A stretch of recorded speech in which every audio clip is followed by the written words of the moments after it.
টাঙ্গাইলের কালিহাতী সখীপুর আঞ্চলিক সড়কের পাশে খিলগাতি গ্রাম।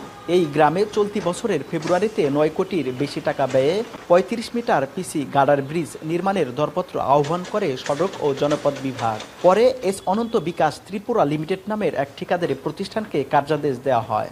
কাজ শেষ হওয়ার কথা আগামী বছরের ফেব্রুয়ারিতে। ব্রিজের উত্তর পাশে আছে কয়েকটি বসতবাড়ি ও দক্ষিণ পাশে সড়ক ও পারবাঁধা পুকুর। তবে নেই কোনো নদী, খাল, বিল বা জলাশয়। স্থানীয়দের দাবি, পানি প্রবাহের জন্য নদী, নালা, খাল, বিল না থাকায় এই সড়কের পাশে ব্রিজের কোনো প্রয়োজন নেই। সরকারি টাকা লুটপাটের জন্য এমন প্রকল্প বাস্তবায়নের অভিযোগ তাদের। এখান থেকে বাড়িঘর, সম্পূর্ণ বাড়িঘর, তাহলে আমরা এখানে পানি যদি যাওয়া আসা দুই না চলে তাহলে আমরা ব্রিজটা কি হবে? পানি নিষ্কাশনের কোনো প্রয়োজন নাই এখানে।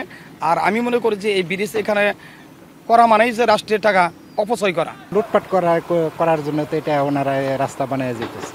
সরকারের একটা বিরাট অঙ্কের টাকা অপচয় হচ্ছে, যেহেতু এটা অনর্থক আমাদের এখানে ব্রিজটা কোনো কাজে লাগছে না। তবে সড়ক ও জনপথ বিভাগ বলছে, এর আগে একই জায়গায় ৩৩ মিটার জরাজীর্ণ বেইলি ব্রিজ ছিল। পানি প্রবাহ বন্ধের সুযোগ নেই বলে পিসি গার্ডার ব্রিজ নির্মাণ করা হচ্ছে।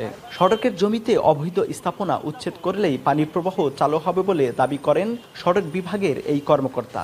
বেইলি ব্রিজটা ছিল আর কি সরু আর কি, আর এখন হলো পার্মানেন্ট ব্রিজ করতেছি আমরা। এটা আমাদের বিআইডব্লিউটি এরও ক্লিয়ারেন্স আছে। তারপরে আমাদের ব্রিজ ডিজাইনের লোকজন, মন্ত্রণালয় সবাই ভিজিট করে দেখে এখানে ব্রিজ করার জন্য অনুমোদন দিয়েছে। ইতিমধ্যে ব্রিজের কাজ শেষ হয়েছে মাত্র 25%। নির্ধারিত সময়ে কাজ শেষ করা নিয়ে দেখা দিয়েছে সংশয়। কাউসার আহমেদ, এখন টাঙ্গাইল।